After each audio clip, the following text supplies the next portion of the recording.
Visit Avery.com, Avary, for the most up-to-date news and information on Team Avery. Avery, Avery, Avery, Avery, Avery, Avery, Avery, Avery,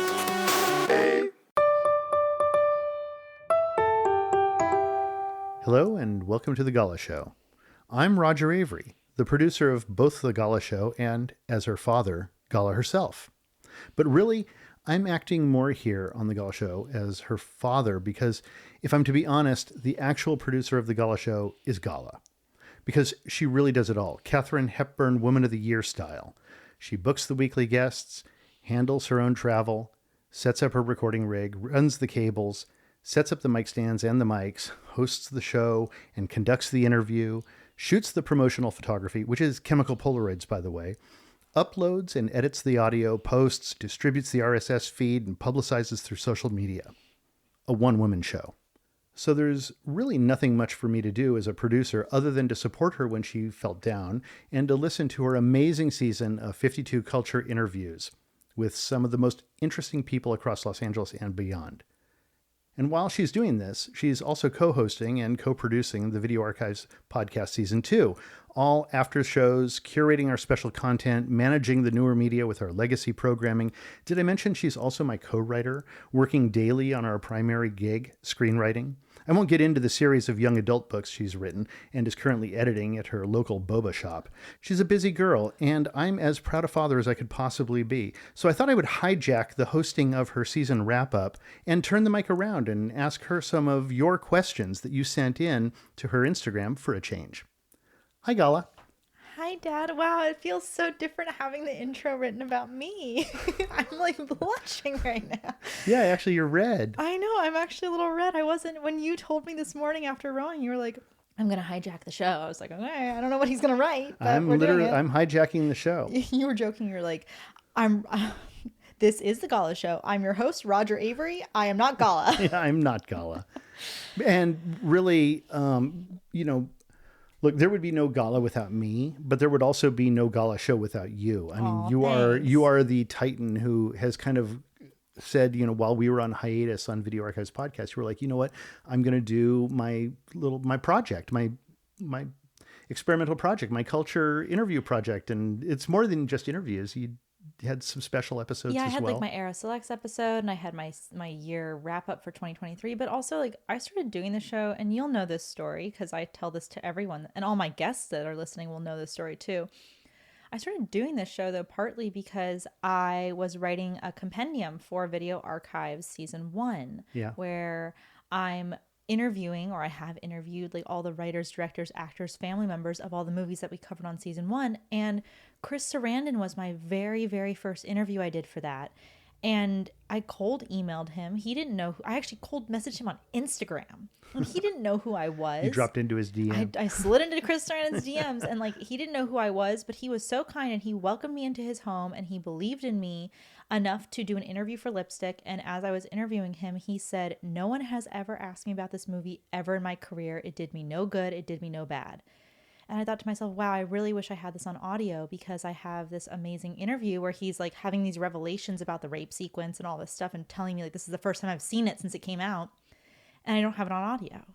I have like a really crappy audio. Yeah, shortly after that, you started telling me what you wanted to do, and you asked me to build you a kit. Yeah, and then I got inspired further by those Playboy interviews and listening to John Milius's, because John has since had a stroke. And so hearing him talking to a Playboy interview behind closed doors, how men talk for Playboy, it's a conversation I would never be privy to. And that was a time when John was like...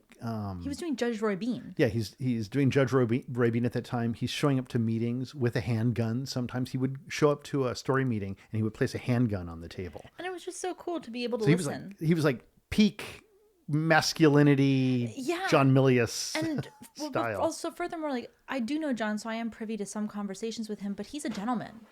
No, he is a gentleman. In fact, I was just telling somebody this story that David Milch once said in an interview about John. He got a call when he was doing Deadwood, and John said, "I'd like to write an episode. I'd like to write an episode of Deadwood." And he said, "I'm sorry, I can't hire you, John Milius. You're freaking John Milius. You're John Milius. You're like one of the greatest writers of all time. This is like a TV show, and like it's for so little money." And John eventually said, "Listen, I've got a kid going through law school. I need the money." And so instead, what David Milch did was he put his kid through law school.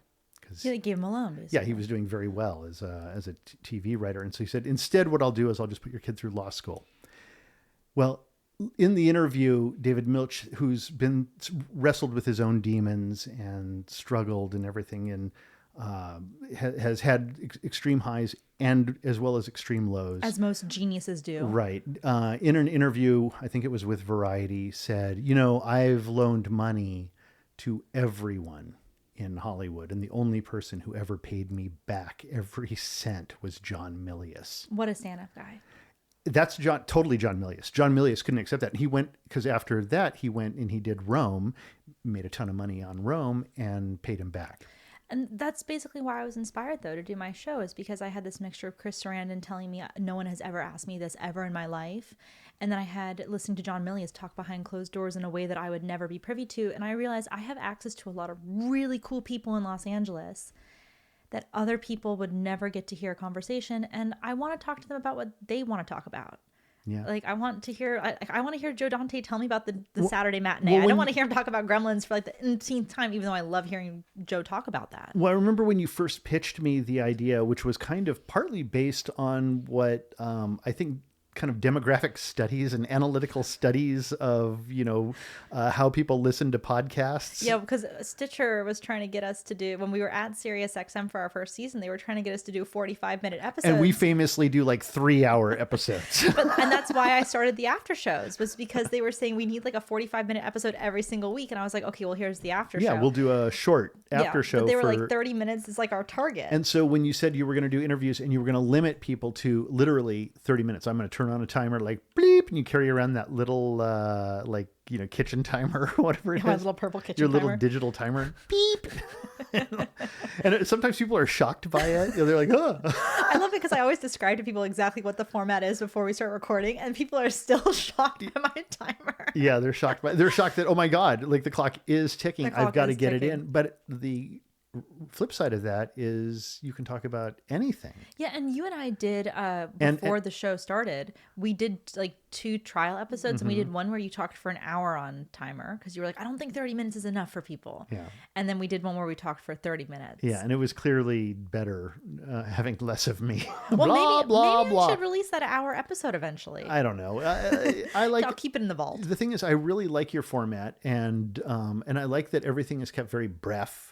And I like that sometimes you have somebody come in whose, speciality is one thing and they want to talk about basketball. Yeah, with Amy Nicholson. With Amy Nicholson, which was a complete surprise and super interesting, actually.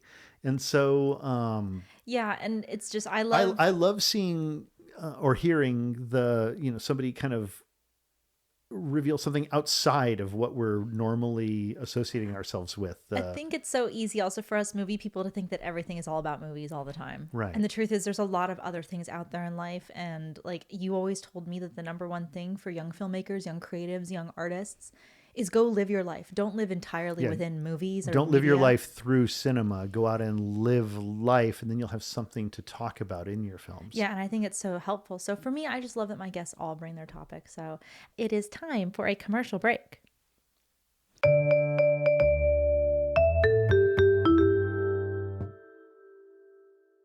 Back by popular demand, the Video Archives merch store is up and running. Get your favorite t-shirts, hats, notebooks, stickers, and more at videoarchivesmerch.com. You know me. I write all my notes in the Notes on Cinema notebook, the Gala edition, of course. Check out videoarchivesmerch.com to get yours today.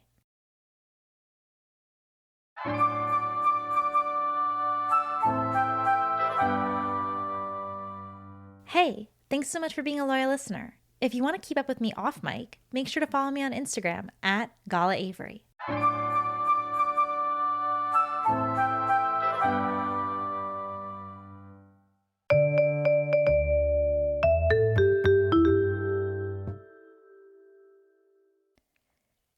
And we're back. And we have questions. I asked my Instagram followers for questions just on my story. And don't worry, no one had to write it on a postcard. That's on Video Archives. But a lot of people wrote in and asked me some questions. So we have a bunch here, and we have them in my little Karomi trick-or-treat candy jar. Well, and I'm going to open up that little trick or treat. What is it called? A Karomi? It's Karomi. What's that? It's from Hello Kitty. It's one of the Hello Kitty people. Oh, it's a character. It's a character. She's she looks Karomi. a little evil, like a little, but probably is She's good. just impish. They just look evil, but they're actually good. She's right? a little just impish. You know that that little mouse character that I'll send you over text sometimes? Mickey Mouse? No, not Mickey Mouse. The mouse that is like with the glasses and Mighty is all like Mouse. No, it's Chumi. It's for her Yeah, girl I gang. know the mouse you're talking about. I know that one. Okay. Well, let's get the biggest question out of the way before we break open the trick or treat pot. Let's get the biggest question out of the way. When is the Video Archives podcast with Roger Avery and Quentin Tarantino and Gala Avery? And where are the after shows? Okay, well, I think we can What's answer up with that? this What's up with that? because today, as I'm sure all of you have seen, the trailer for season 2 was dropped. And so everyone, we're back. We are on season 2. I'm so excited that Video Archives is back. And this season, we are doing things a little bit differently because we are independent.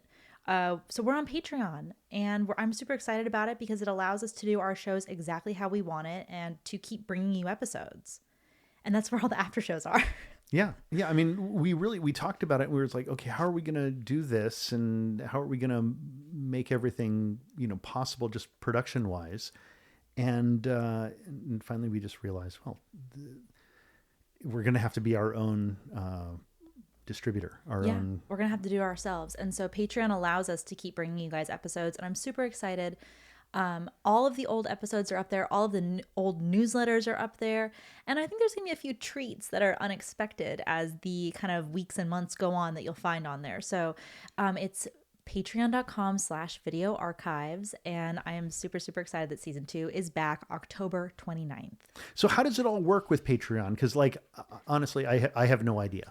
Yes, because I have been spending the time. All I know is that I show up and I talk about movies that I'm watching with Quentin on VHS, and we make this great show, and Josh is still there, and the vibe is still the same. And when I've listened to the future episodes, the episodes that we've done, that we've banked, I'm like, wow, this sounds exactly like season 1, except it's new. Well, not new movies, but it's new to you. New to me. In fact, Quentin is really like... He's digging deep this season. It's like he's kind of gone... well, we're independent, so we can do whatever we want. He is literally like, I'm just going to do whatever I want. Which is exactly what I love because... Bam Margera style. Oh my God. So with Patreon, the way that we're doing it is you guys know that we do 3 movies per episode typically. And the first movie is free on our feed. If you want movies 2 and 3, they're on Patreon. It's like an extended 2 to 3 hour episode. It's super fun. And then all the after shows are on Patreon as well. And then a whole bunch of like additional content. Additional content also. Like I know Quentin has this secret project that he has a secret project that we're gonna keep hush hush. Yeah. And also there's gonna be a few more things that we're gonna be putting up there. I'm really excited. Hopefully, and I'm gonna knock on wood about this because this is something, and I can say I'm doing it. Video Archive Cinema Club calendar episodes will be up there for like a little exclusive, and then they'll go on the main feed eventually. But I'm excited to kind of do those. And other things too, but the Patreon just has it's gonna be full. It's gonna be a way for our community to come together, etc. Also, in the interim, we have like an actual brick and mortar like movie theater, even though it's like a tiny, kind of inspired on Parisian movie theater, houses it's inside of great. the Vista, in the basement of the Vista, basically. Well, it's not the basement, but well, yeah, I like to think of it the sub level of the Vista. It's the secret cinema inside of the Vista. Yeah. It is the Video Archive Cinema Club. I do not call it a micro cinema because it is still big in there, like big in my heart. The programming that gets done there, it's all really interesting titles, all on VHS and 16 millimeter. Matt Landsman is the manager, and of course Julie is working on the whole programming of the Vista, so it's under Unruly Julie's watchful eye. Mm-hmm. I think that there's like 25 seats in there. It's a super intimate show, and there's just fun. I'm actually gonna go on Tuesday to go see Troll 2. Oh God, I love Troll 2. I know. Actually, And I love it's Troll. playing- I love Troll in general. Yeah, but Troll 2 is playing on VHS, so I'm super excited. I'm going to go down there, see it. And there are a few Video Archives titles that will be playing on midnights from last season. Yeah, and also it's kind of, if you're looking for a peek into the process a little bit, because a lot of times, I'll go over to Quentin's and we'll watch whatever, the thread du jour is at that time. Like, for example, for a while it was Bulldog Drummond, And that was serials. that was at Video Archives, the first month they opened. And so the first month we opened, they like filled it up with Bulldog Drummond, and so you could actually see him. We're not actually talking about Bulldog Drummond, at least not yet, at least not that I know of, on the Video Archives podcast show, but. You kind of get to see into Quentin's mind about what he's thinking of at this time. And also, the Video Archives Club tends to play a little bit of like more classic movies, whereas on our show, we are focusing mostly on the 70s exploitation flicks. But I think there's going to be a little bit of crossover in the future, especially as the show begins to air. So another question that everybody has that is, I guess, really important to everyone and or urgent that we want to know. And I know this myself as well. Any chance that you can ship the Video Archives merch internationally? Come on, guys, get your act together. Okay. I think is probably what our British, Canadian, Aussie, and French, all African people. friends, everybody, Indian friends, like a lot of Indians. Listen to our show, and they all want merch, and they're like, what's going on? We're working on it. Part of the thing about going independent is now that we are all doing it ourselves. And so I have definitely set up US merch, which was down for a little while, but I'm working on getting it international. At videoarchivesmerch.com. At videoarchivesmerch.com, you can get t-shirts, hats. We actually have our season 2 hats that will be up today. And do we still have those journals? Do we have new journals? Notes on Cinema. I think Notes we'll on have Cinema. 2025 Notes on Cinema to ring in the new year. I filled up 3 of those. Yeah, and I actually got people that messaged me and told me, like, I'm working on my new movie in the Gala edition one. And I'm like, oh my God, that was so sweet. That was like amazing to hear. But we are working on getting merch shipping internationally. It's at the top of my list to try to figure out. So if anyone's like a wizard with Shopify out there, they should and call also me. let Gala know like what kind of merch you want. Yes, let me know what kind of merch you want. Because I know that one of the things that, Quentin and I were like, just keep it simple to begin with. Like, let's just keep it simple. But let us know what kind of merch you want. And I am sure what everybody's going to say is, we want merch shipped internationally. We want international shipping on our merch. And I'm working on it. I'm working on it, guys. Yeah, it's a complicated issue. Okay, do you want to open up the little trick-or-treat thing? Yes. Okay. So Here, I'll slide it towards you. No, I got it. I got it. Okay, here it is. I'm going to open it up. Oh, wait.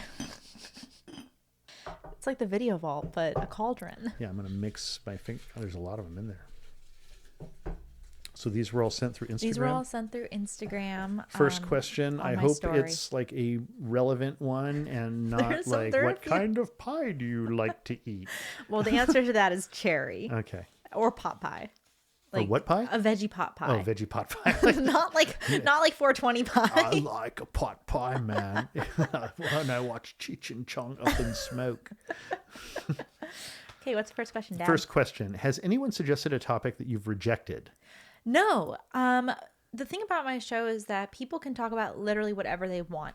When I send my email out to my guests, I do say, like, it's great if it's nostalgia based, because that's what Video Archives is all about. Like, we kind of talk about like the past, and I really want to make an anthropological document of Los Angeles at this point in time. Like, what is this guest thinking? What's on their mind? What's important to them? And if they want to talk about something that maybe is a little unsavory, or maybe is a little bit like not in the current zeitgeist, that's okay. It's all about their opinion. Let me think. Who was it? Was it Josh Olson who did? God, what was his topic? It was right-wing cinema. Yeah, right-wing cinema. But Josh is definitely not a right-wing guy, and so when he was like, "I want to talk about right-wing cinema and what makes a right-wing movie," I was like, "Great, let's do it." It was kind of my most political topic of the season, I think, without it being political at all. But my guests can pick whatever they want. I don't share my same opinion as most of my guests. Obviously, I'm my own person. And I also don't know a lot about the topics. That's one thing I love, is sometimes my guests will tell me beforehand. Sometimes my guests will just spring it on me. And when they spring it on me, I'm just open to learning. Make my day. Okay, next question. Will you ever do more than 30-minute episodes? Actually, that's kind of amazingly as if these were written in order. They were not. They're not. They were not. I am pulling these randomly out of a... He is. Will I ever do more than 30-minute episodes? Every now and then I do throw away my clock. Like this is probably going to be longer this than will a be a longer 30-minute one. episode. And sometimes my bonus episodes can be 15 to longer. But 2 times last season I did throw away my clock. One when I talked with We Soy Tasty, the vegan content creators, because they actually made me vegan brunch. And they actually videoed it and put it on YouTube. So if you want to watch me awkwardly eat like vegan eggs, which really freaked me out, Oh my god! So like, you can watch that on those YouTube. People who like Yeah. to, I like to watch you eat. Do more episodes where you videotape you eating things. You know I like to watch that on YouTube though, so it's kind of random. And then the other one, And which shows do you like to watch on YouTube that are eating shows? Beard Meets Food. Beard Meets Food. You introduced me to Beard Meets Food. Yeah, it's Beard Meets Food. Katina Eats Kilos. Randy Santel. Dancing Bacons. The only one I've listened to, or Is the Beard only one I've Meets watched Food, is yeah. Beard Meets Food, because He's I'm not going to do British. his. I'm not going to do his Scottish. And Patty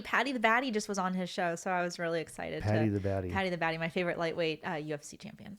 Or I don't know if he's a champion. But then the other one I threw in my timer for was when I interviewed Type AB, the director duo that did Don't Move. Because You gave them a full hour because there's 2 of them. Well, there's 2 of them, but also they asked me to talk about my, they wanted to talk about theirs and mine, our top 3 directorial debuts. And so they're just 30 minutes was not enough to encompass that. And so we kind of just did like a round table style. Okay, what's your favorite horror film of the year so far? So it's kind of weird because I might not be able to answer this question because I'm actually, and I don't know if they've announced this yet, I'm on the jury for the South African Horror Fest right now. So I am watching through the candidates. Well, then you actually, I if that's one of can't- the movies, then you can't. And I think it actually is going to be one of the movies that it's going to be my favorite horror. Okay, of let the me year. just ask: is it a movie that has been released or will be released?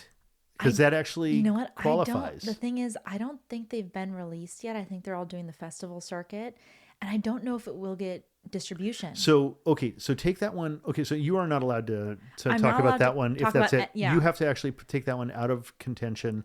It's only movies that what this fan wants to hear from you, Gala. Okay, I'll say Is what have you seen that they can see that's in theaters or on video or on streaming That's or that you horror. can download on Popcorn Time or whatever the app is. whatever your method of delivery is.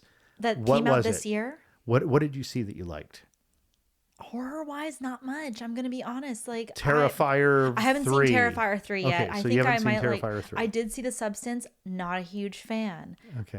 What else was horror this year that I saw? I know that was like the big horror one that everyone was talking about. Yeah, I think it's really. I had a few- I have not seen it but yet I had either, a but I'm few- imagining it's just the fact that Demi Moore has done something that is semi brave, is what they're kind of like Perhaps. excited by. Perhaps I did. I had several guests though on my season this year that had good horror movies that came out. Like Things Will Be Different had a really cool mechanic. Things will be different. Yeah, Things Will Be Different. And I mentioned Don't Move earlier, has one of the kind of scariest concepts that I've seen. Basically, this girl, she's hiking and she's going to go kill herself, but she meets this guy on the trail and he convinces her not to. And when they walk down to their car, he abducts her and injects her with a paralyzing agent.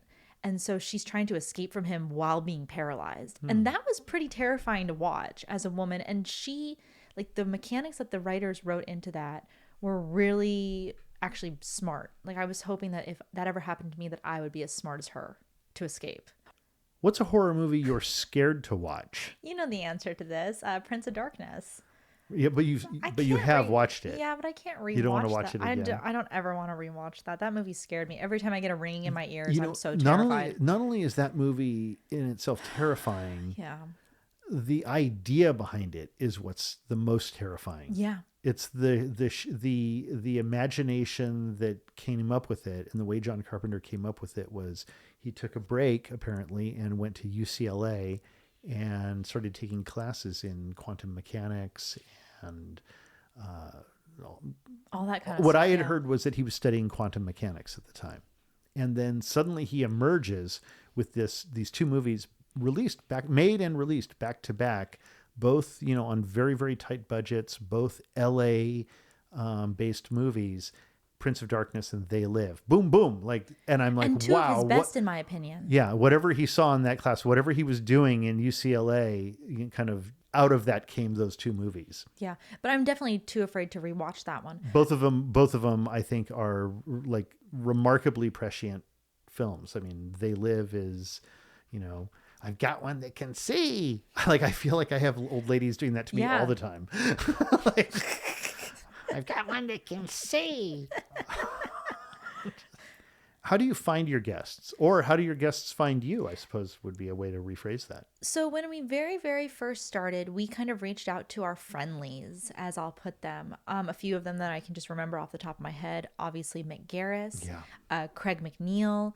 And I went to their houses and basically did like my trial runs. Like, it was my first time really ever doing it by myself. Mick has been an amazing, amazing friend to the show, friend to us, friend to you, just a friend. Just a great guy. Yeah, he's just really a special we guy. went to our friendlies, and another one like Michelle Colas Brooks, who got me my interview with her husband, Max. And you knew Michelle? And I knew Michelle from Pilates. From Pilates, because our whole family used to do Pilates. Used to do it with her? Together. Yeah, exactly. Sounds weird, but that's what we used to do. But I went to my friendlies, and then through my friendlies, I kind of had them, they recommended me, hey, you should talk to this person, or hey, would you like me to connect to this person, etc. And then some people I would just reach out on Instagram and be like, hey, I think you're really interesting, and I kind of know you. Would you like to talk to me? And that was great. And then I remember I was trying to get Edgar Wright on the show. And Edgar...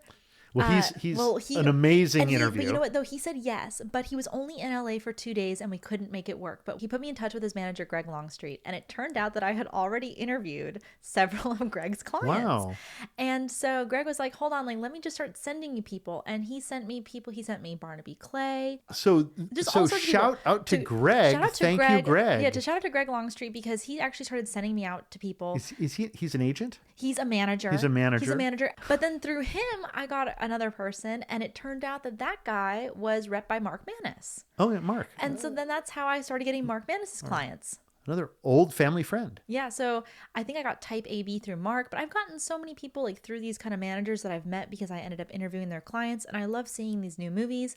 And then sometimes I'll just cold call people. I've known Mark since he was a production assistant. Yeah, he happens to have all the old scripts from like Pulp Fiction and 99 no, Days. He was around during, like, he was at ground zero when it was all happening. And and is now a very successful manager. Yeah, but I basically just get my guests through word of mouth or requesting them. I'll message someone. I'm never afraid just to cold call, email. The worst they can do is say no. And I have had people say no. I have had people say no. And I also had people recommend people on Instagram. My fans wrote in and gave me a bunch of names. And I will say a few of them I have gotten. And I have the episodes ready for season 2. Oh, great. Fantastic. Okay, next question. And Mischief's joining us now. Oh, there's your cat. Would you be open to a Phantom of the Paradise remake? And they would probably have that. Just imagine that, since they're positing a reality where somebody's trying to remake Phantom of the Paradise. And by the way, Ed Pressman approached me about remaking Phantom of the Paradise back when, before he died. And he was looking to remake it. And I think they were talking about like stage musical as well. Like, they were just trying to figure it all out. He also came to me about Bad Lieutenant and all that stuff. Everything that he did. But since they're asking about this reality where they're actually about to remake it now that Ed's dead, and like, would I be open to it? They can run with it. Not only would you be open to it, let's pretend that it's Luca Guadagnino directing. Luca Guadagnino. Yeah, let's imagine it's him, since he does every other remake of every other horror movie. Like I'm sure he's like working working hard to remake Rosemary's Baby, and he's there is a Rosemary's Baby prequel. No, he's going to remake that one as well.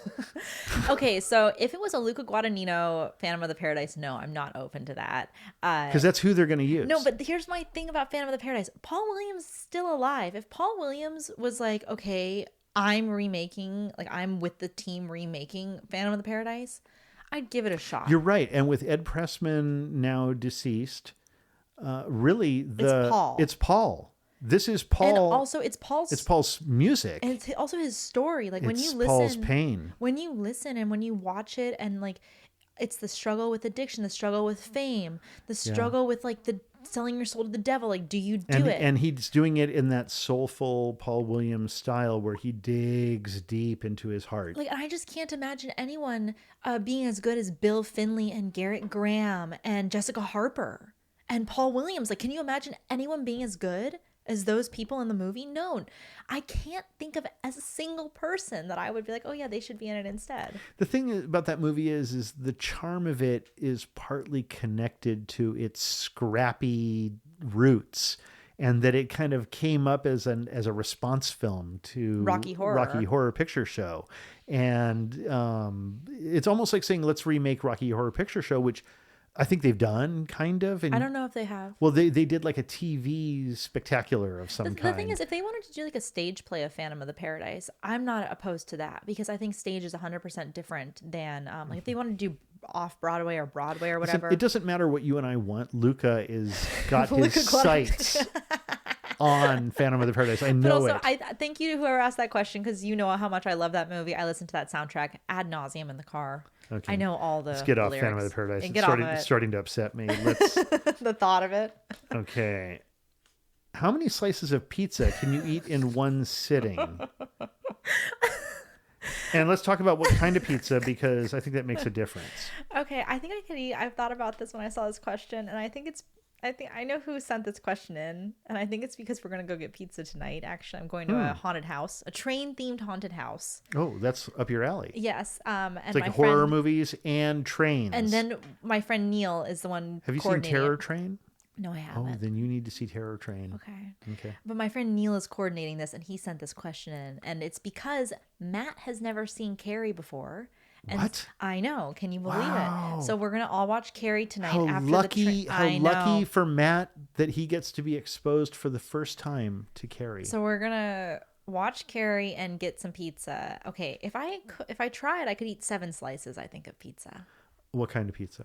Like if it was just like cheese pizza, I think I could eat 7 to 10 slices. Like Chicago style, thick Never, Chicago pan style no, pizza. no, bleh. Like eating each one is like that much sauce. a demi loaf of No, bread. No, I mean grandma style pizza is good. If I Or was, are you into those like cracker I like crust? the cracker crust, know. like the thin crust. I've eaten pizza at your house, or you've eaten pizza at my house. I guess We've that's- eaten pizza together. We've had pizza together. But I like traditional pizza. I also like traditional pizza. I like pizza made with New York But water that I have shipped in. But I still like the thinner crust pizza. Like I don't like it like too thick unless it's grandma style. Mm-hmm. But I like a pizza where you can lift the pizza, and though you might be flexing It it doesn't slightly, flop. it doesn't flop down. If it I flops agree. down, I'm out. I'm not happy. I don't want to like fold it My- longwise. What would that be? Across the y-axis. you don't want to roll it up like I a don't want cigarillo. to roll it up like like a calzone. No, I don't want to eat a calzone. I want to eat a pizza. I think though that my favorite toppings, like I think I'm gonna go with like onion, garlic. Onion for sure. I love onion and garlic. I like garlic onion. as my favorite I like onion and olives, but Olives I are good. rarely find people who want to eat onions and olives together. I would eat that with you together. Well, that's what I want. Okay, well if you and I were getting us big pizza, we'd be getting onions and olives and garlic. Okay, that's And I what's would gonna eat 7 happen. slices. That's what's going to happen. 7 slices. That's a lot. I could. I do saw it. that man versus beard or whatever. Beard meets food. Beard meets food, and that guy ate like he ate. The double sized pizza. No, it was a Big Mac. Yeah, Made out of 3 giant pizzas. So there were 3 pizzas representing the bread. the bread. Representing the top, the bottom, and the middle bread on a Big Mac. And then on top of that, there was like, a burger the size of a pizza inside of there, 2 of them. Mm-hmm. And that guy sat down. And ate it. Yeah, and there was a point where he thought he was not going to make it. I just watched one this morning that he did, which was like a breakfast challenge, and he like almost threw up. He was sweating. It was looking dim. He was telling people, I'm not going to make it. And then he stood up and he kind of jumped up and down a He's little. like, I got this. And it like rearranged in his system, which I don't understand how that works. I mean, I do understand how it works, but I don't think I work that way. So anyhow, I think realistically 4 slices. That's my realistic. that's the realistic That's the normal. realistic. Like, Well, normal would be 2 or 3, but realistically 3 4. is always the magic number. I agree. 33 1/3 is what a That record is- spins it's at, the and magic that number. means 3 slices of pizza. What was the most unexpected thing that came from your discussions? And that doesn't mean what was the most unexpected discussion necessarily. What was the most unexpected thing that came from your discussions? You know what? I think this might be so like cliche, but I think it's, to be honest, like friendship with my guests. I didn't really expect to have like continuing relationships after I interviewed. And with a lot of people that I interviewed, I've like maintained friendships with. And they still text me and they support me and they do all sorts of stuff. Like Greg Jardin, who did It's What's Inside, he saw my SX70 Polaroid camera and he's like, oh my God, I need one of those. And so I told him like where to get it. And then he's been asking me questions on like how to do it. And I've kind of been counseling him on how to get the perfect Polaroid, which I don't always do. You guys are on the Polaroid. But now we're on the Polaroid thing. But I think that's the most unexpected thing is these like longer relationships that I have with my guests now. That's great. It is great. You're making friends. I am making friends. That's, Friendship is magic. That's kind of what life is about. Okay, so what makes you the happiest? What makes me the This happiest? like all these questions are kind of like stemming from each other. What makes you, even though they're random, what makes you the happiest? What makes me the happiest? Oh, my family. A big plate of Thai food. Yeah, you do. You like to eat. I like don't to you? eat. Yeah. Food is like all my happiest memories are surrounded by food. Food is very important to me. I guess food. You kind of remember every meal. Like you can dial back to, I'm still upset about that, like that wilted salad I got back in, 2014. yeah, 2014 at that one place, and the waiter wasn't really nice to us either. And that was really an unpleasant lunch. And I'm like, when? The funny thing is, though, is like all of my friends, they also tell me, like, Gala, how do you remember everything that we eat at every restaurant? Because I try to remember what other people order. Because then on the off chance that, like, I have to order for them, like takeout or something, I'll remember what they last got. Like my guest, David Chien, who I'm friends with. David, the projectionist. The projectionist from the New Beverly. New Beverly, like the guy who is so on point. We love David. Yeah, I mean, he's the projectionist I wish I had in like half of the screenings I went to through life, where the whoever it was just not on point like David. It was just not David up there in the booth. But David, we went to and I was a projectionist for Charlie Band, so yeah. But we went to Finney's, and I will never forget this because I don't forget, I guess, apparently food orders. But he ordered like the bacon egg burger, but he subbed bison patties, and then he got the that's a complicated thing I to know. unpack. And then he got the truffle fries, and I'll just never forget it. And so now I always remember. I remember what everyone orders at restaurants. It's a great superpower. Yeah, it is like central to you. Yeah, So it's food. Happiness is Happiness really, just if you want to comes- make Gala happy, if you're a potential suitor to my daughter, first of all, be a gentleman. Be a gentleman. Second, feed her. For goodness sakes, what has happened to young men? Be a gentleman. Secondly, just remember, all that you really have to do is, provide a good meal experience. That's true. So the fantasy meal experience. God, I should do like fantasy And meal. that's the way to your heart, isn't it? Through my stomach, yes. Yes, but be a gentleman. Next question. How do you come up with such interesting topics and questions? So my topics I never come up with, except for sometimes my guest will have more than one topic and we kind of want to just put them together. And so we'll kind of narrow it down before we go on the mic. The questions. So you do a little bit of prep. We do a little bit of prep. Like we'll talk about it. Like sometimes my guest will be like, I want to talk about these 3 things. And it's like, okay, why don't we start with this one and then we'll weave our way down to that one, because the conversation can just go anywhere.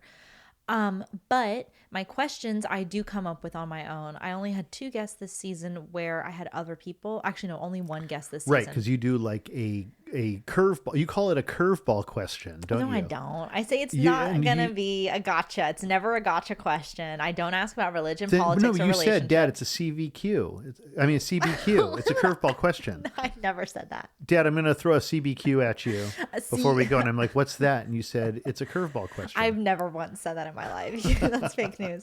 I only had 1 question this season where I didn't come up with, and it was because Ever came up with it when I interviewed Mark Jobst, who did Mark Jobst, who did the One Piece show on Netflix. So Ever is a huge One Piece and my fan. son Ever is a One Piece fanatic. Like he, Loves fanatic One Piece. would almost imply that he's dangerously into Living One dangerously. Piece. No, he just like it's studious. he understands Oda. the Oda-san. Oda-san and the deeper meanings of One Piece. Yeah. So that was the only question I didn't come up with though, but I come up with my questions because I just think like if I only had one chance to ask someone that I'm talking to a question, what would I want to know about them? And it's typically just like something about their more personal life, and I try not to make it the same question as their topic, but sometimes I don't know their topic and I tend to end up asking the question that is their topic. So that happened a few times to me. So I was just trying to, what would I want to know about them? Well, this listener would like to know, what is your favorite Arnold Schwarzenegger movie? Oh, Total Recall. For Total sure. Recall, yeah. Total Recall. I mean, is there a comparison? Well, I mean, well, people would say Terminator, yeah, I guess. I mean, some people would say he was the Governator, Terminator, Terminator 2. I mean, to follow up Terminator with Terminator 2. Oh, wait, but you know what? There's another one that I really love besides Total Recall, which is Last Action Hero. Oh yeah. But Total Recall is like the top, but Last Action Hero is Last so Action good. What's good about Last Action Hero is it encompasses all Schwarzenegger movies effectively and processes them through this kind of existential filter. I really like that one. And then just And like it's a very, very brave movie from John McTiernan. a little spoiler, it's not really a spoiler, but like a little tidbit for Video Archives fans. A movie that we watched for the show, but we did not end up recording was Raw Deal. Yeah. And I wonder if that will ever make it to the mic. Because we never actually talked about it. We never actually talked about Raw Deal, but we were planning on it. So who knows? Maybe that'll end up making it to the mic. Maybe not. If it doesn't, maybe I'll talk with you about it, Dad, just privately. I mean, Raw Deal is like an interesting movie, and it's strange because it's kind of imminently forgettable amongst the canon of Arnold Schwarzenegger titles that are out there. Because he has so many. Yeah, he has so many. And so, okay, next question. What is one topic that has not been discussed that you're into? What is one topic that has not been discussed that I would like to talk about? It's difficult because it's like not a topic that I would want to like. I'm going on John Gabris's show where he has a very similar thing to me where the guest brings their topic and then you talk about it. So I'm actually trying to rack my brain like what I would talk about on his show. Because I think like a really easy thing, like I could be like, oh, like I want to talk about like Carly Rae Jepsen because like I really study her music and I really love Carly Rae. But I don't really know if I want to talk to people about that. Maybe something like movie related, or I got really, really into like the connection with like Harry Nilsson and the Beatles for a while. I was like really studying that. Yeah, how they kind of glommed onto him and sucked and, like, the marrow from his bones. You can say that again, like seriously. Yeah. And it's also vampires. Like it's because 4 or 5 of them. And it's because maybe a couple of producers. I was trying to think Yoko, of like Yoko watching, like as they feed off of him. I was trying to figure out what my favorite. Have some more drugs, Harry.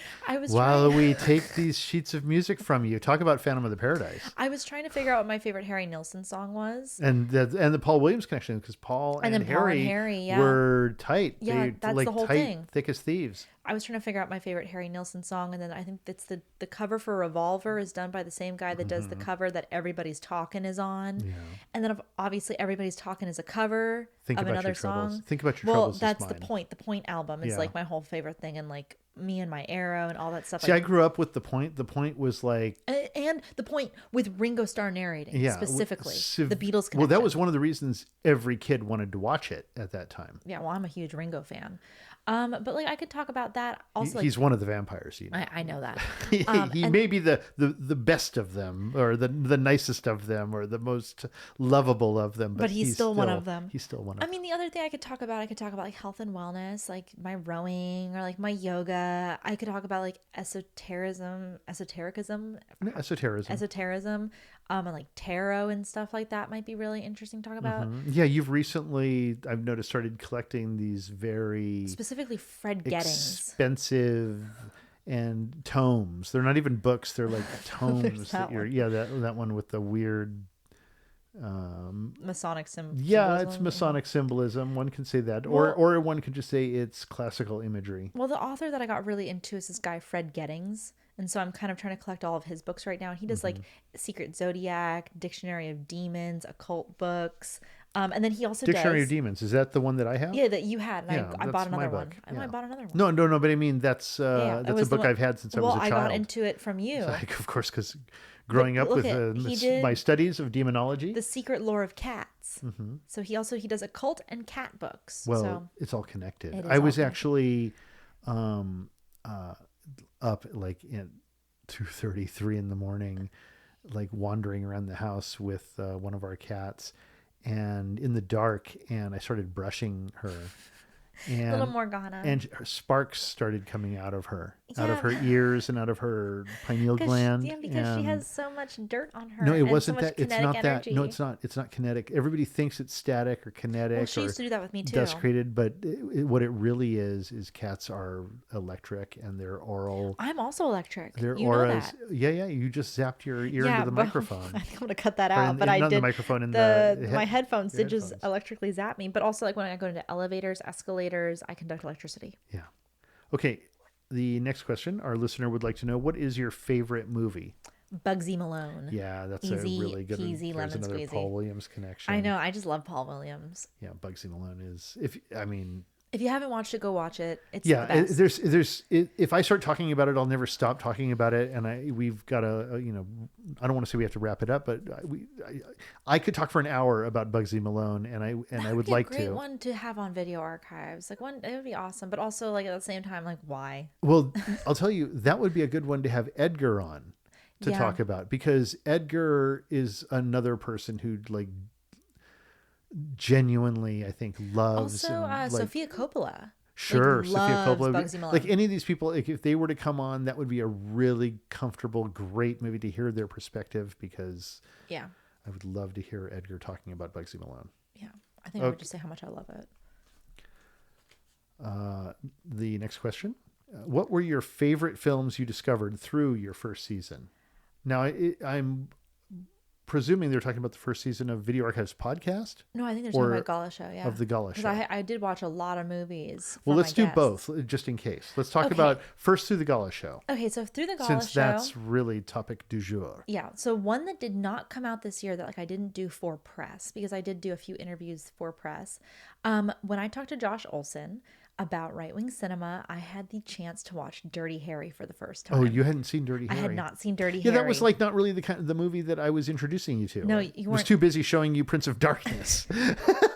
And Scorpio is played by Elam Garrick. Not like that's not his actor's name, but Garrick from Star Trek. Oh, right. It's Scorpio. Yeah. He's And so it's like I'm watching an him, like, amazing actor. He's so good. he's so good, and like He's so good playing Garrick on he's- Deep Space Nine. yeah, he's so good. And Dirty Harry was just like such a fun one to watch. So that's probably like my favorite movie that I watched that was like an old movie. And then a new movie that I watched that I had the chance to do press for is Greg Jardin's It's What's Inside on Netflix. That movie it's so good. It's really great. I hope they make a second one. I can't wait to see what Greg does So next. will you make sure that that somehow, what is it on Netflix? It's on Netflix, Okay, but- I don't have Netflix, but you'll figure out a way for I'll me to see figure out it. a way for you to see it because it was so good. And to be honest, there is a little bit of rules of attraction in there. I don't care. No, I'm saying No, it's not a that I good don't thing. care. It's like I have no negative. Yeah, but it was such a great movie. So reaction to it might that. end up being my second favorite of the year, and I say second because Sonic 3 comes out in December. It just means that there's like a lot of Jean Renoir in his work. Yeah, honestly, Like there is. that's how I would look at it. Like, I am standing on someone's shoulders. If I'm helping him to Yeah. stand on my shoulders to see a little further, then awesome. Okay, next question. What were your favorite films you discovered through your first season? No, that's actually the same question. I was just holding it, but because we were going to ask about Video Archives podcast. Oh, yeah, okay. So actually, yes, I'm asking you again. So for Video Archives podcast, we did talk about it on our season 1 finale. But I think my favorite movie that we watched for Video Archives, and I have my shelf with all the titles behind you. I think it's Cafe Express still. Oh, it's. I was going to say it must be a train film, but I was thinking Train Killer. Well, okay. Does Train Killer count? Because we didn't cover it on the show, but we did watch it with Quentin. It was our first after We viewing didn't movie. actually cover it on the show. No, I'm hoping we cover it. Look how many copies I have over there. I have like 4 Well, copies. then it's obviously the one that, okay, it's not on the show. That wait, It's not on the... wait, I have to look at the. No, you know, it was just saying what like that you discovered through. So I'm gonna say, okay, if I can say a movie that we Technically, you would have discovered through it, and I think Train you've killer. made public that how your love of It's the so train weird. killer. It's so weird. Okay. Sylvester Matushka. I'm like Yeah. obsessed with it. Yeah. There's a topic that I would talk about with Sylvester Okay. Matushka. Maybe next time that's what we'll talk about. Next time we switch roles. What's the biggest struggle or obstacle that you had to overcome to produce your show? That's a good question. That is, you know, it's funny because Dad in his little intro kind of said like when Gala fell, and it was there was a point when I was doing my show, and I think I was maybe like, I wonder how many I had recorded, like maybe like 20 or 30. You were literally about halfway through. I was about halfway through my show, and I had recorded Halfway through a season. halfway through a season. An imaginary season My that 52 you've imposed upon that I yourself. imposed upon myself. And I was about halfway through, and I was like, you know what? I think I'm just done. Like, I think I'm just tired of doing this. Well, because you're literally, there's very little gain. Yeah. I mean, I don't mean like there's very little monetary gain. Because I'm just doing it for myself. You're driving all over LA. You're putting in a tremendous amount of work. Yeah, I'm doing it because I want this anthropological document of Los Angeles, and it was very difficult. And I remember I was sitting there. And like every creative endeavor, and you know that you have a trajectory on. There are highs and lows, and, Yeah, and it was frequently in definitely the a middle, low. you run out of gas, or if you're making a movie and you finish shooting the film, you're so exhausted that you're like, oh, and some people melt and fall apart in editing. That's where it was, and I literally felt like I was melting. And I think I had like 32 episodes, and I remember you were saying, well, why don't you just like make Joe Dante's episode be like your season finale, and then like you can finish it if you want, but like you should keep going. Like you should just take a little break from recording, you have it banked, and then just pick it back up. What a lot of people might not understand is that you are a really hard worker, and not just in this, in everything you Thanks, do. Dad. You and you always have been. You ever since like a little child, you take everything really intensely Really and seriously, and yeah. really seriously, and you try not to waste any time, and you're working, and you're working on multiple projects simultaneously. I mentioned like you're writing books, you're writing multiple books simultaneously. You're working on the compendium. You're doing extensive journaling and cataloging, not to mention all the producing you're doing, the writing you're doing for me, which is like, I mean, you're doing a tremendous amount of work for me at the Thanks, same Dad. time. I mean, we're, you know, it's, you have an incredible ethic. I think- and I say that as your producer, not as your father. But I think also the actually. reason why I'm able to keep going with this ethic is because I'm so blessed and fortunate to be doing exactly what I love to be doing. And I think it's so easy, like when you are exhausted, just like, oh, I give up. But you can't give up because like I'm living the dream. Well, dead people don't make podcasts, it turns out.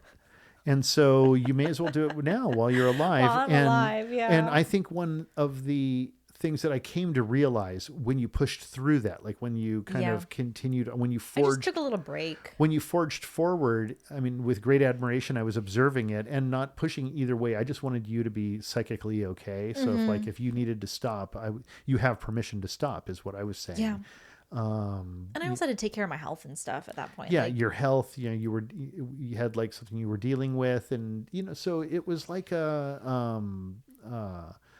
just a bump in the road. yeah, a little bump in the road. But as you kind of pushed forward and moved on to it, I started looking at the podcast a little differently. And I started thinking, because it's not just about movies. It's not just about cinema. It's not just about VHS. It's a culture program. Yeah. You're talking to all sorts of people about all sorts of things. And sometimes you're talking to film people about basketball, you Yeah. know, like for example, instead of film. And so what that does is, you know, when you make anything, it becomes a kind of it becomes an artifact, a brick in the mortar of culture, because you're remembering what's going on and what people are thinking and what people are doing. And that's kind of one of the great things about podcasts is that you're able to do this. Yeah. And create a I've gone on too long. Well, the way that I got through it though was I took a little break because I had stuff banked. I hung out with my family. I focused on my health, and then I returned stronger than ever. So the answer is just take a nap. Just take a nap. Just take a nap. Just take a nap. If you're having a hard hard day, day. just take a nap. Just eat a good meal, talk to someone that you really love, and Yeah. take a nap. And just know also that for every hard day, there's a good day. And for every good day, there's going to be a hard day. Yeah. Likely. Okay, next question. How long does editing an episode take? It takes me about, depending on the length, because Where do you do it and how do you do it? I go to my local boba shop. Yes. And This which much I know. and I just use the very free program of Audacity. Yeah. And I just drag it in there and I listen through once. Basically, I'm always make my guests do their throws at the end. So I'll just like pull my throws and I'll edit those and I'll find the spot and I'll edit and then I'll just listen through.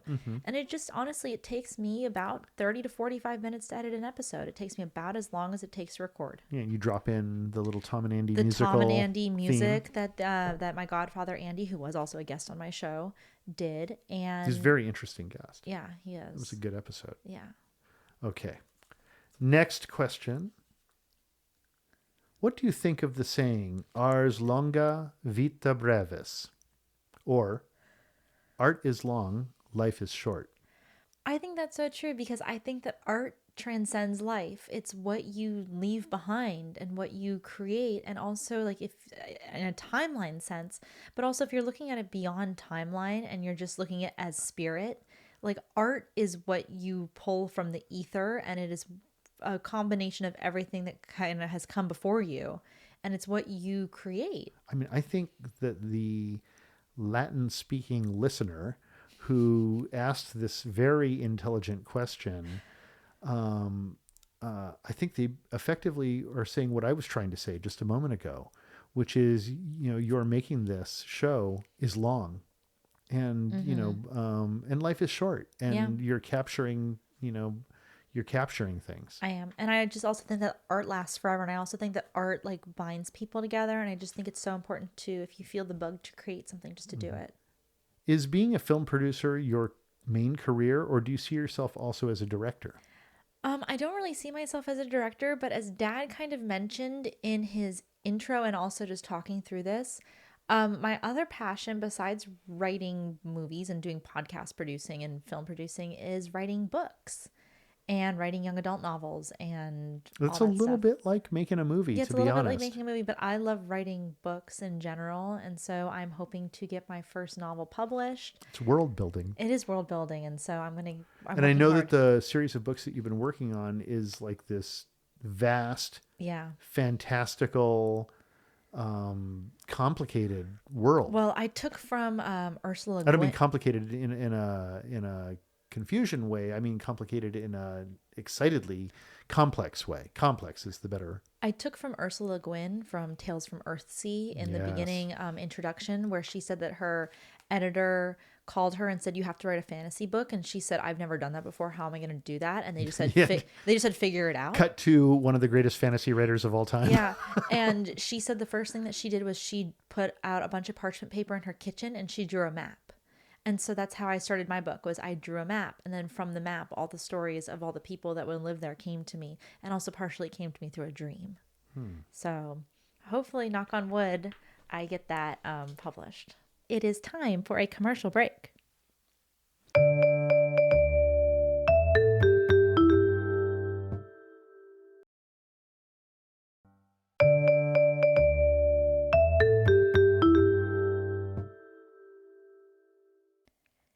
And we're back.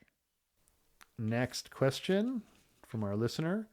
Favorite quote from a film you haven't discussed yet? Okay, my favorite quote from any movie of all time is from The Haunted Mansion with Eddie Murphy.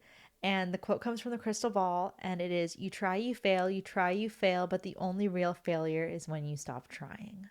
That's my favorite quote. Wow, that's a good quote. Yeah, and That's I actually, live by and that. you know what? I was going to say, you sounds like you live. I mean, it sounds like a quote that Yeah, it resonates with me because it's like the only real failure is just when you stop trying. if you could travel back in time and interview an LA icon from history, who would it be, and what would you ask them? When I think about it, because he's not an LA icon, so like it wouldn't. Well, no, then it doesn't count. Well, like Ken Russell doesn't count because he's not an LA icon. He's a British guy. Like Kubrick's a New Yorker. De Palma's a New Yorker. Yeah. Well, Oh wait, I have one. It's Katharine Hepburn. An LA girl? Close enough. Okay, so I'm gonna say, even though, because I'm having a hard time picking an LA person, but I'm gonna pick Katharine Hepburn, who is one of my favorite movie stars. What would I ask Katharine Hepburn? Yeah, what would you ask her? God, I don't know. It's so funny, like her and Cary Grant. Are How like do you get it all done? Rather. or like, what's a role in a movie that you'd love to play? Like a character that you'd love to play? Because she played so much, and she played so many different kinds of characters. But she always kind of played the tough girl. Like I would have loved to see her be. But you could find out from somebody, like, you could go back and say, if it's an LA icon, you could go back and talk to the Black Dahlia, for example, okay. who was sawed in half, and ask her moments before she goes to her fatal death. You could conduct a What's quick your favorite movie? just conduct a quick interview with her, and it's like, hey, what's going on in your life right now? Like, tell us a little about yourself. And she might tell you, oh my God, and da da da da da, and this creep is following me around. I can solve the murder. Yeah, and you could solve the murder of the Black Dahlia. I don't think I would do that. Okay, that's what mine would have That's been. what then. you would have solved the murder of the Black Dahlia. would Wow, you're solve- using this superpower for good. I'm going to use it for good. Okay. I don't know who I would talk to. Well, There are you're living talking people. to the Black Dahlia. I figured it out for you. Your producer took care of that one for you. Next There are question. people that are alive that I want to talk to, but Next question, and this is a good one, and I think it's about maybe we can answer this for both shows. Is anything changing for season 2? for the Gala show, Yes. a few things are changing a little bit. My format's exactly the same, except every now and then I have 2 episodes a week. I've opened up Mondays for interviews. Special interviews Well, and stuff, it's special because drops. I've been getting press requests for movies, Oh. and sometimes my Thursday slots are already full. Oh, and And they have, and they're And on a they're on a timetable. Like, hey, our timetable. movie is opening up. so I'm opening up the Monday slot, and if necessary, I would open up another slot. But I kind of like the Monday Thursday thing because Video Archives is on Tuesday, and then once a month this season, I am going to be having a returning guest. So on like a Monday slot towards the end of the month. So I'll have 12 returning guests from season 1 that will come in and bring up a new topic of their choosing. I'm really excited. So yeah, every now and then. And as for Video Archives, yes, a little bit's changing this season. We're on Patreon, as we mentioned earlier, patreon.com/Video Archives. I mean, I think Patreon, in a way, is going to allow us to probably connect better I with think our it'll allow us to core, connect better our with hardcore base. our hardcore group. And then also, I just think the kind of movies that we're picking this season are a little bit different because Quentin's interest. Last season, we kind of got, like, if you look at our season, like, we went through, like, the whole Star 80 thing. Yeah. And, like, that kind of led us because and then we had, like, with Sunny and Jed, and then we went to Straw Dogs. I know one thing that's happening that I didn't expect would happen, and I'm really delighted by it, is, and sometimes it causes us to have to watch a few more movies because we want to get the mix right. But Quentin is really, really earnestly wanting to see movies he hasn't seen before. Yes, all of these movies are And most... As maybe most like people know, 90%. Quentin's seen most movies. I mean, he's seen a lot of movies. And so to be able to watch movies for the first time with him is really exciting. Yeah, I agree. And also, I think there's a little bit more of, like, the reading of the film critics. Like, we're doing a little bit more of, like a spotlight on critics. Next question. Number 1 place you want to travel?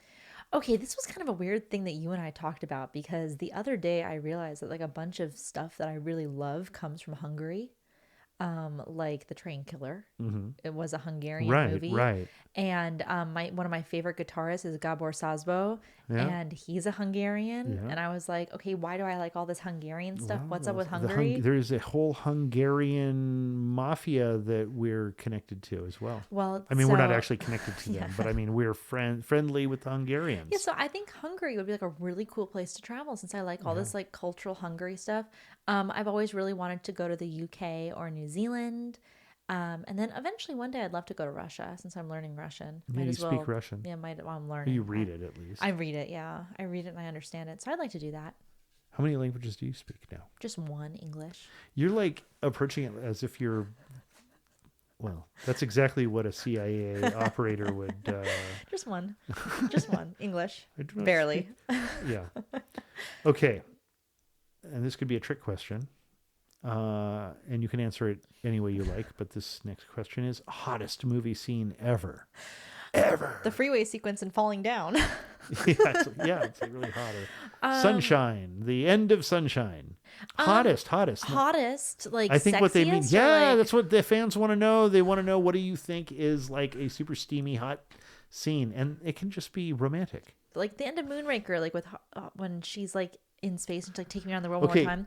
But I there wouldn't you consider, go. But I That's a wouldn't hot consider that scene. hot. I'd consider that like tender. Well, no, it's hot. It's hot. Yeah, it's hot in the way that, like, it could also be hot in the way that Paris Hilton says that's hot. I remember I called up Joel Silver once. Just cold called him for no reason because I was hanging out with Paris Hilton the night before. And so I picked up the phone at a party, and I picked up the phone afterwards. And it was a party I went with Shannon Sossaman. Those pictures still exist on that CD. Yeah. And Paris Hilton is very flirty.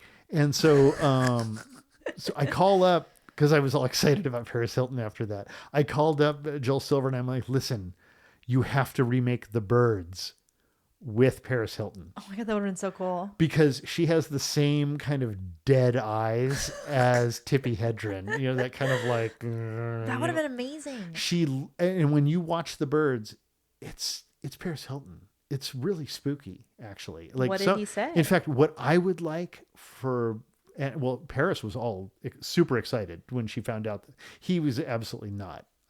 I think he had just done something with her and he was like, no. But, I don't want to go there again. But having said that, I think she would be amazing. Next question. Have you discovered something new about yourself during this first season? That's a good question. That is a really good question. Because I know you did. What did I discover, Dad? Well, I don't know. You dug deep and you looked into the abyss. Like and, more grit? And you met people and Well, you I discovered things. You learned- became part of film communities. Yeah, I like you also- now go to Film Power, this secret cinema festival that he does nightly or weekly. Like, Bi-weekly, yeah. I did learn, like, the thing also is, like, I learned new skills. Like, I never did audio editing before this Right. show. I never edited audio before. Well, I remember I started off trying to help you to do all the editing but then you were just like, no. Like, I'll learn and I'll do it. I'll learn it. I'll do it. It's faster. I'm better. Well, Ever also really helped me because he took that podcasting class in college, and then he's like, oh, just like set your levels to this. Yeah. And my levels are probably always a little bit quiet, but I think it's better quiet than loud. But no, that was kind of like surprising things. Like, I learned a bunch of new skills, and I kind of learned that I can just do anything that I put my mind if you want to do it, you can do it. That's a really good answer. If you want to do it, you can do it. If you want to ride a bike, you can ride a bike. If you start out wanting a Jag, you'll end up with a Jag. There's another quote from a movie that we have not covered, from Starstruck. From Starstruck. That's like, You if start out wanting a Jag, you'll end up with a Jag. A Volkswagen, you'll end up with a Volkswagen. I don't want a Volkswagen. I don't want a Volkswagen. I want that. Yeah, a kangaroo costume. Kangaroo costume. Yeah. Okay. This is maybe the most important question in the entire thing. It's what's your favorite salad dressing? Oh my God, my favorite. More salad. important than pizza, weirdly enough. And actually, are the two connected? Like, do you dip your pizza into salad dressing? Well, I used to dip my pizza into ranch. Okay. But I don't eat ranch anymore. So you're no longer ranch. Well, I can't because it has egg in it. So Okay, and you have an egg I have an allergy. egg allergy. Right. Okay, so my favorite salad dressing, like I have like this like vegan Caesar dressing I make with like Worcestershire sauce and like lemon and olive oil. That sounds really You've eaten good. that before. Yeah, You I've like had that? Yeah. I also like the Follow Your Heart, like vegan ranch or vegan blue cheese. Mm-hmm. I like to dip my French fries in that though, so it's not really a salad dressing. It's just me eating. Yeah, I think maybe that like the vegan Caesar. If I'm out at a restaurant though and they ask me, it used to be Thousand Island. Yeah, was you're my out on favorite. you're out on a date with a gentleman, Yes. and they give you like the traditional. and you're ordering, and you have like a choice. Well, here's the thing though. It used to be Thousand Island followed by honey mustard, but but those both egg- have egg and egg is both getting have in the egg way in them. of- So of your I enjoyment. would choose like a balsamic vinaigrette. Okay, that's a good choice. Do you ever get the little tray of oil and vinegar? And I sometimes do that also, yeah, and I'll just like make it then myself. you're in full control. Yeah. Next question. Do you have a movie list for Halloween? Like, and I assume that means the movies that you'll watch on Halloween. I don't have a movie list for Halloween. But you're going somewhere. Going to Film Power. We're watching Halloween 3. I don't think there's a secret double. He does do secret doubles every now and then, but I usually go to. Halloween would be the night Yeah, well, we're doing Halloween to do 3. a secret double. Well, we're doing Halloween 3. Halloween 3, What would you the see? proper what would you- Halloween. What would you double with that? If you could pick. Well, that's an interesting question because it requires an answer. I know what I'm gonna. It requires one that I think is part of a franchise that I know what I would pick. breaks away from the Yeah, franchise I know. in a genius way. Wanna hear What is mine? it? Yes. Exorcist 3. Okay, great. Done. Boom. Yeah, because it's Exorcist like 3. Yeah. it's the forgotten stepchild. Yeah, of the forgotten Exorcist, yeah. stepchild. And I And yet it's love- probably closest with Brad to Dourif. Yeah, and Brad Dourif. I love him. But I don't have a Halloween list up. I don't have like a list of favorite scary movies. But I think like if I was going to tell anyone to watch anything, I mean, just watch like a fun movie that you like to watch. A fun, scary movie. I'm not a slasher fan, though. That's like...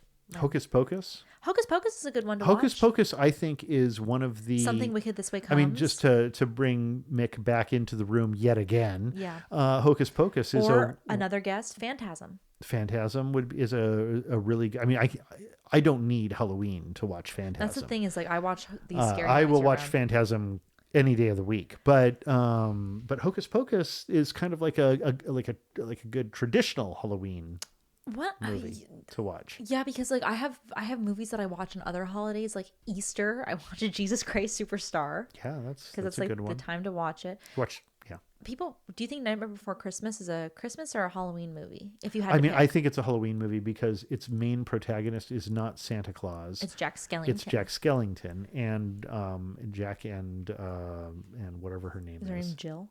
No, it's from the song. Miss you, Oh, miss yeah. you. I'll be Jack. Jack and Sally. Jack and Sally. Yeah, we're Blink 182 lyrics to remember movie things. Yeah. Well, that's That's how how you I do it. do it. Those guys were definitely into it. Yeah. Next question. What is your favorite obscure 80s horror double feature?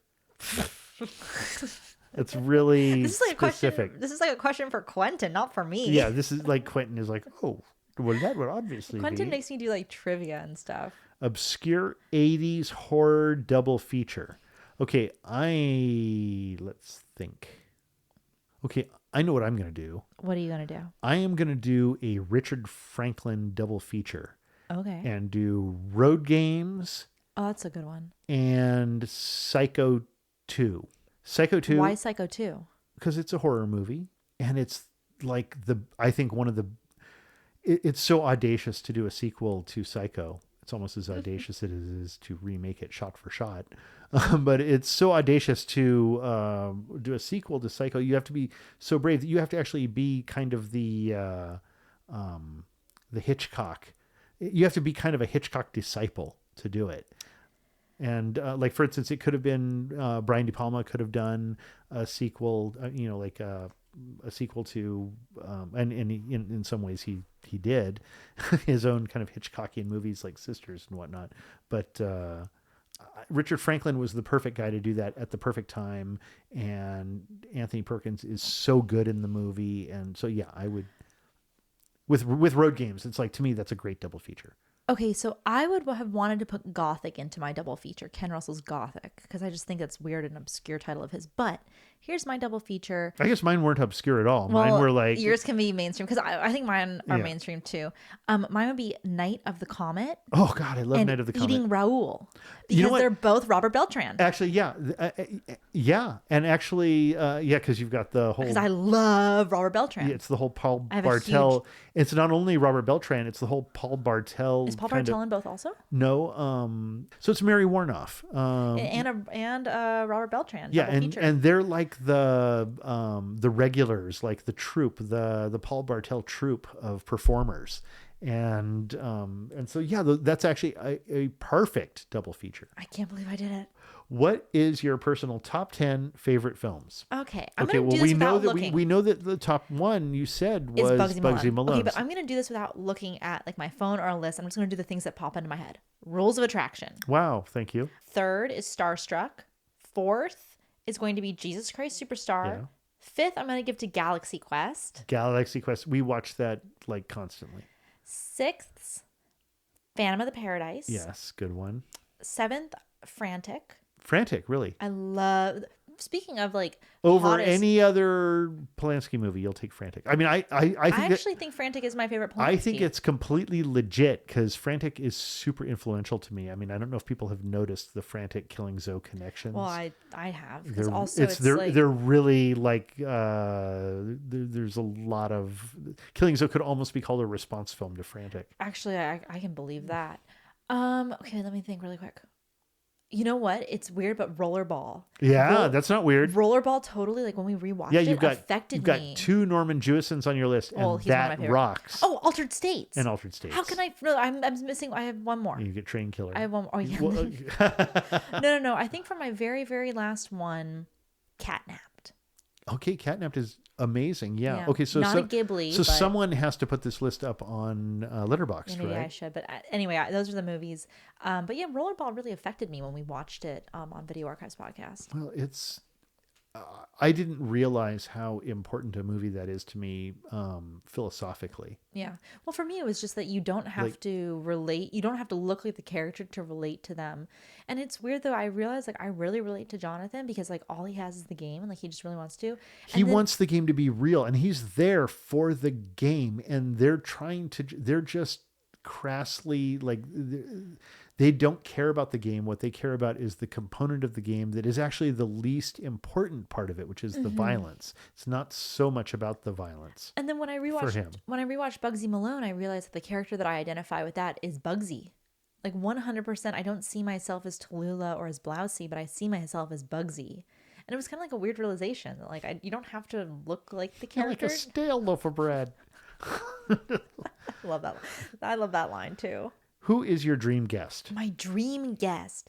Okay, I've been thinking about this because I was thinking like if I could have any guests on my show, who would I have that are Living. Like it's not Ken Russell. Like Ken Russell, Well, I guess Rest in that would peace, be a Ken. dream. I guess a dream guest could be anything, like- but I think this is more like aspirationally. Okay, if the so person I is have like listening I right have a now little and short they list. happen to be a fan, they could reach out. I have Who like would a that little, be? but I have like a little short list. Like I would love.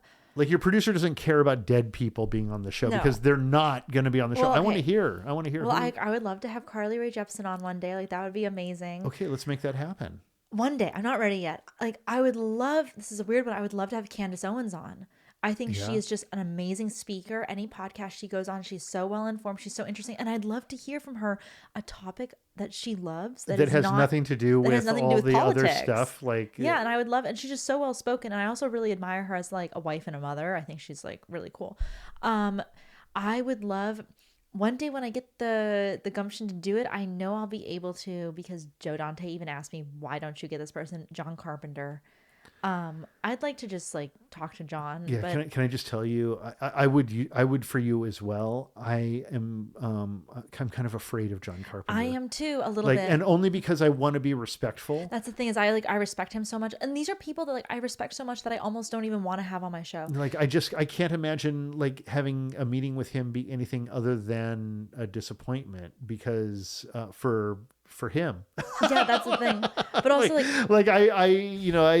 It's like sometimes your idols, the people that's who the thing. But like I would love to talk to Jeffrey Combs, Jeffrey Combs, Brad Dourif. Brad Dourif. I would love to talk to Kate Mulgrew, like all the Star Trek people. I would love to talk to Robert Beltran eventually. Is John Delancey still alive? Yeah. I would love to Delancey's talk to around. John Delancey. John Delancey's great. Like I was once in the same building as him. oh my god. Sounds weird. Oh my Well, they God. were shooting their office scenes, and I was already a fan of his, and so Yeah. I knew he was in it, and he's just a great character actor. That's the thing is like most of the people that I would really love to have on my show are character actors. I would love to have Marco Limo on. Random, but I see him at the grocery store. Next time I bump into him, I'm just gonna be like Marco Limo. Yeah, Ever sees him all the time at the Goodwill. At the thrift store. At yeah. the thrift store, they're both like passionate thrifters. Yeah. Like they like going sifting through old clothes and But stuff. I would love like all these character actors that I grew up watching in movies that I love. I would love to talk to them. All of them I'm into, but like one of the ones I would love especially to be on the show, other than Carly Rae Jepsen, would be Jeffrey Combs. Yeah. I've auditioned Jeffrey Combs before. Like I met him Mm-hmm. on when I worked on stuff, and he's like one of my favorite, and I worked with him at Empire. I was Yeah. a PA on from beyond.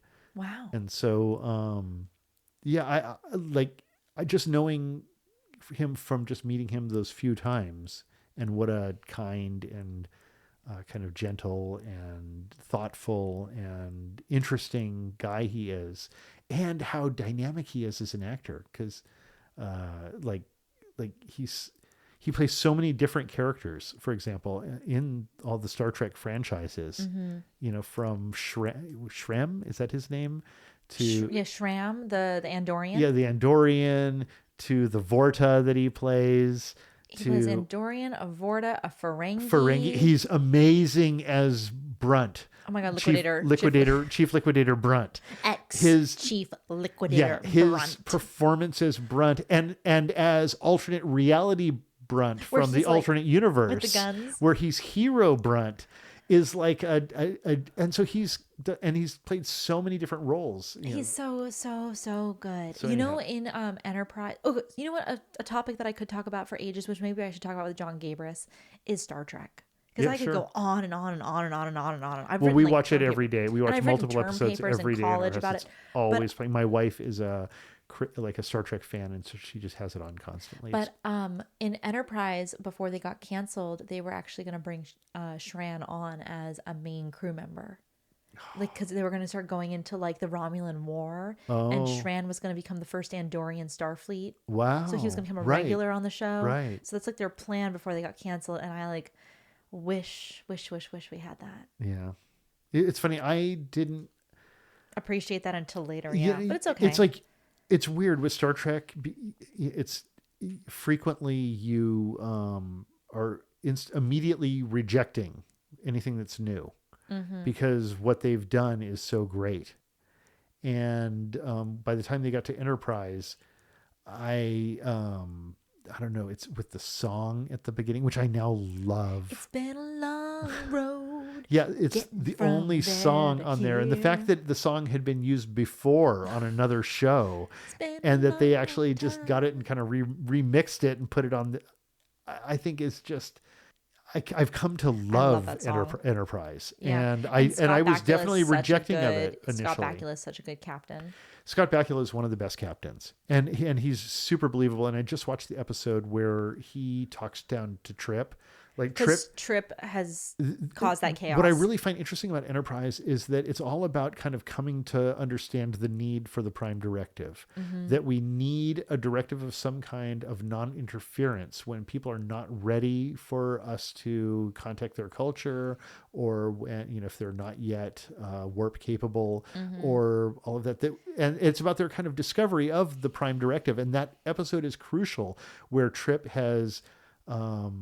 There's a society that has 3 genders, and it's called, I think the episode's called the progenitor. The progenitor is the third gender, who kind of is a sort of almost like to neuter. Carry for the baby though, to make the baby happen, the progenitor needs to be in the relationship, and so the progenitor's only 2% of the population. Yeah, and from Trip's perspective, the progenitor is being oppressed. Yeah, and doesn't understand what they can be capable of, which is being an individual of their own, and so he kind of encourages them to do that, and then it all goes south, and the progenitor ends up committing a suicide, and it's such a tragedy, and it destroys the first contact they've had with this kind of important to contact culture, and that it completely kind of destroys that first contact.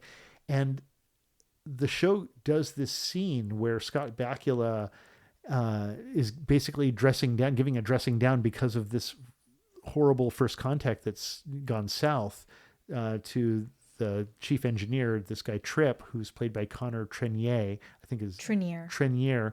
And the show goes so intense in that moment, where Scott Bakula is basically telling him, this isn't just the first time you've done this. You've done this repeatedly. And he kind of apologizes. He says, I really screwed up. He's like, damn right you did. And I don't know if I can get over it. Basically, he basically, and they leave it like that. They basically leave it like, I don't know if you're appropriate for Starfleet anymore. I don't know if I want you as my friend and as my engineer, my chief engineer. And he's got him through some pretty tight scrapes. Like they've been through kind of a lot together at this point. And Scott Bakula plays it so hard and he's so upset. And the scene becomes so serious and Trip realizes, wow, like I did mess up. It's more than just a mess up. Like I've completely screwed up our entire mission in space. It's an amazing scene. The show is fantastic. So I never really gave it enough until I started rewatching it. Okay. Maybe this question is connected. This is one of the few last ones. What makes for a good podcast?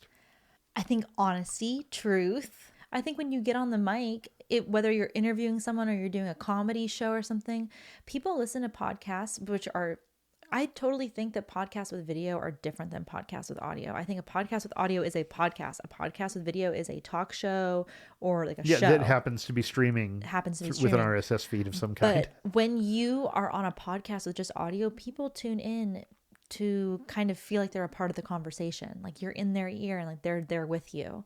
And so I think it is truth and sincerity, and also just like being open to discussion and being open to new ideas and listening. Part of what this is being honest, right? Yeah. Like, and when I throw a question at you, you have to answer it honestly, right? Yeah. So I'm going to throw a question at you, and you're going to. What is it? This is what a fan wants to know. What's your favorite British film? Now answer honestly. Okay, wait God's a second. sake. Is Altered States technically a British film? No, that's his American movie. That's his American movie. That's his American movie. American studio film. But you could pick another of his films. The Boyfriend. The Boyfriend. Okay, you want to know what? That was our last question. Well, we have one more question. Oh, I have one last question, and this is the last question. It's actually labeled last question that you've just handed me. And this is a good question. When is season 2 starting? Well, season 2 of The Gala Show comes on October 24th. That's right. We're not taking a break. It's just business as usual here. We're rolling right into season 2. And then season 2 of Video Archives is coming out. First episode is October 29th. And you can find both of these shows on our feeds. So The Gala Show is obviously on where you're listening right now. And Video Archives podcast on October 29th is on our main feed. Video Archives podcast with Quentin Tarantino and Roger Avery. And then over on Patreon for full ad-free episodes, patreon.com/video archives.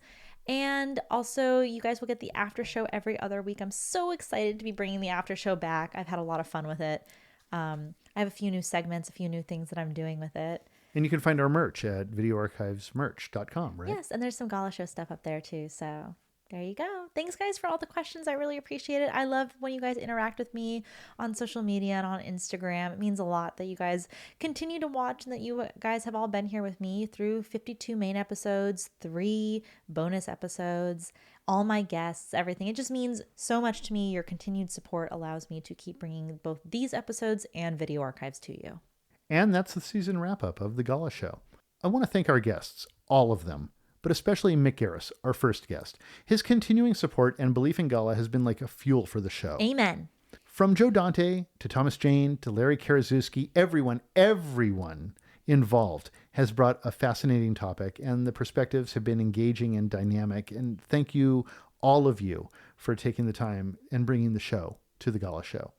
Lastly, I want to thank you, the audience of The Gala Show, for listening and supporting Gala.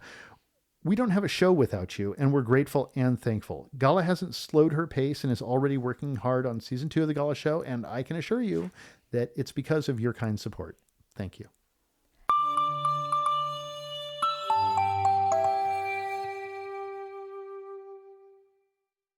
The Gala Show is brought to you by Avery.com. This episode was executive produced by Roger Avery and produced by Gala Avery. Music composed by Andy Milburn. As always, I'm your host, Gala Avery. Copyright 2024, all rights reserved.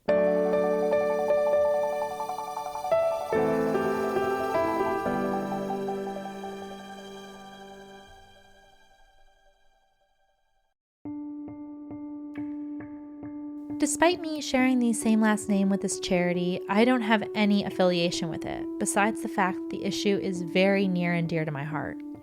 Did you know that in the United States, 2.7 million children currently have a parent in prison, and it's estimated that 10 million children have experienced parental incarceration at some point in their lives?